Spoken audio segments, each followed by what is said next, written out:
स्वागत है इस नए एक्सप्लेनर में। नमस्ते।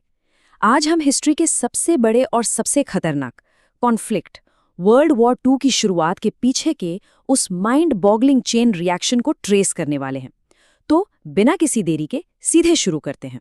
आमतौर पर सोचा जाता है कि कोई एक चिंगारी थी जिसने इस आग को लगा दिया, लेकिन सच तो ये है कि किसी एक सिंगल इवेंट को ब्लेम करना लगभग नामुमकिन है। ये असल में एक के बाद एक होने वाले जियोपॉलिटिकल इवेंट्स की एक पूरी सीरीज थी, बिल्कुल गिरते हुए डोमिनोज की तरह, जिन्होंने मिलकर इस महायुद्ध को जन्म दिया। आज के इस एक्सप्लेनर में हम इस सफर को 5 हिस्सों में कवर करेंगे। पहला, वर्साइस की भारी कीमत। दूसरा, तानाशाह का उदय। तीसरा, तुष्टीकरण या अपीजमेंट का रास्ता। चौथा, ब्लिट्जक्रीग और टूटे वादे। और आखिर में यूरोप का पतन। तो चलिए इस रोड मैप पर आगे बढ़ते हैं। शुरू करते हैं पहले हिस्से से, द कॉस्ट ऑफ वर्साई, क्योंकि दूसरे विश्व युद्ध के बीज वहीं बो दिए गए थे जहां पहला खत्म हुआ था। 1919 की ट्रीटी ऑफ वर्साई का एक नियम था, आर्टिकल 231, जिसे वॉर गिल्ट क्लॉज भी कहा जाता है।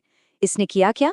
इसने बेसिकली फर्स्ट वर्ल्ड वॉर के हर एक नुकसान का सारा दोष और पूरी जिम्मेदारी अकेले जर्मनी के सर पर डाल दी।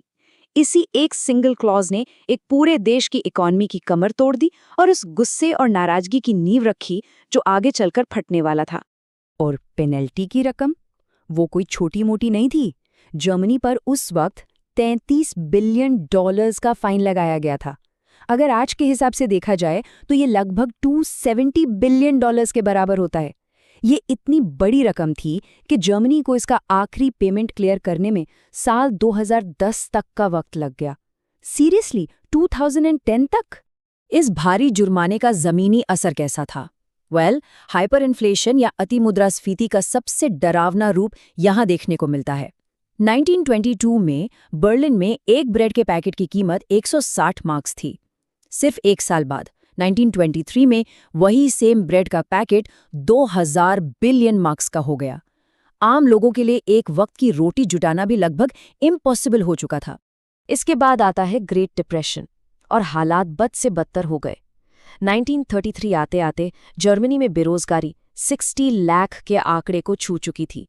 लोग सड़कों पर थे और भूखे थे। और हिस्टोरिकली देखा जाए तो जब ऐसी भयंकर निराशा और डेस्परेशन आती है ना, तभी एक रैडिकल और एक्सट्रीमिस्ट पॉलिटिकल पावर के आगे आने का रास्ता एक परफेक्ट वैक्यूम बनता है। और यहीं से शुरू होता है हमारा दूसरा chapter, rise of the dictator. Adolf Hitler ने इस नेशनल डेस्परेशन का फायदा कैसे उठाया, अब उसे समझते हैं। हिटलर की पूरी आइडियोलॉजी का एक सेंट्रल पिलर था, लेबेंसराउम, जिसका सीधा सा मतलब है लिविंग स्पेस या रहने की जगह।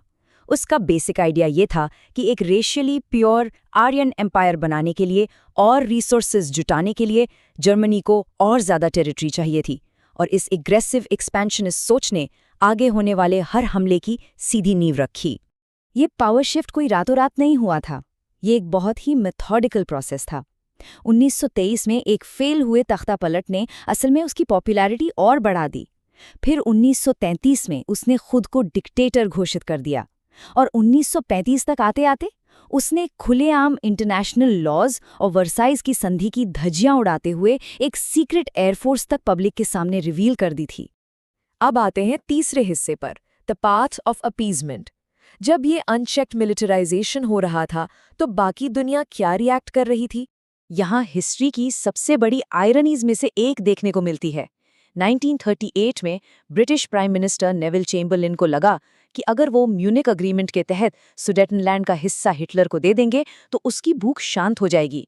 उन्हें सच में लगा था कि इस अपीजमेंट या तुष्टीकरण से यूरोप में हमेशा के लिए शांति आ जाएगी। लेकिन वो शांति का सपना एकदम खोखला निकला। सिर्फ कुछ ही महीनों बाद मार्च 1939 में म्यूनिक एग्रीमेंट के टुकड़े टुकड़े हो गए, जब जर्मन सेना ने बाकी बचे हुए चेकोस्लोवाकिया पर भी कब्जा कर लिया। इसने पूरी दुनिया को ये कड़वा सच दिखा दिया कि तुष्टीकरण पूरी तरह फेल हो चुका था और अब दुनिया तबाही के बिल्कुल एज पर खड़ी थी। यहीं से हमारी कहानी अपने चौथे हिस्से में एंटर करती है, ब्लिट्जक्रीग और टूटे हुए वादे। एक ऐसा एक्सप्लोसिव टर्निंग पॉइंट जिसने सब कुछ बदल कर रख दिया। 1 सितंबर 1939 को जर्मनी ने पोलैंड पर हमला किया, लेकिन ये कोई आम हमला नहीं था।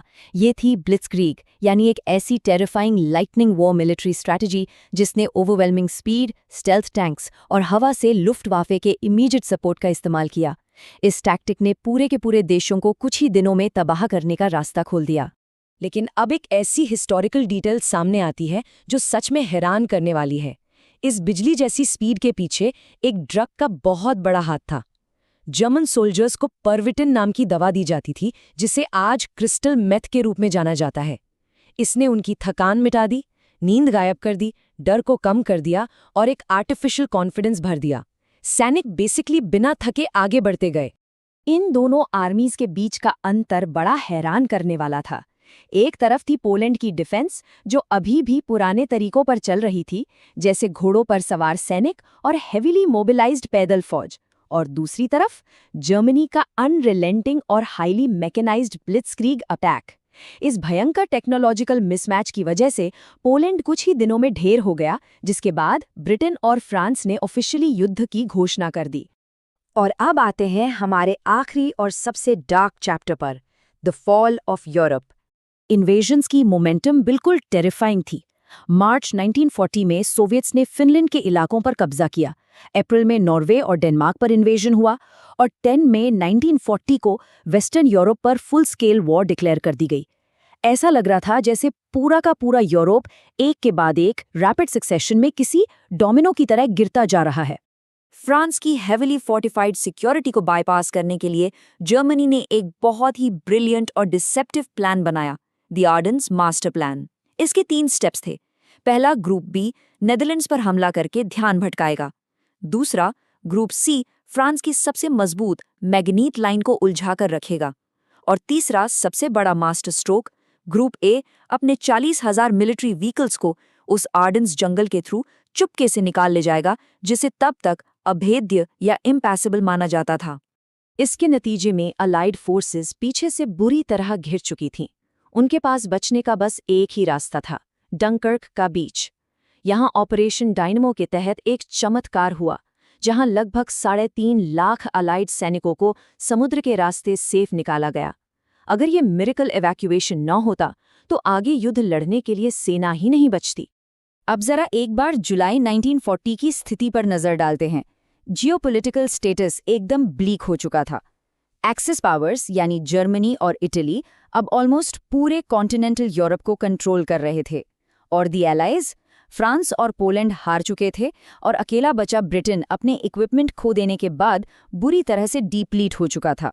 स्थिति कितनी डेस्परेट थी उसकी कल्पना करना भी मुश्किल है। 1940 की गर्मियों तक फ्रांस सरेंडर कर चुका था, यूएस अभी न्यूट्रल था, और ब्रिटेन उस अनडिफीटेड वॉर मशीन के सामने बिल्कुल अकेला खड़ा रह गया था।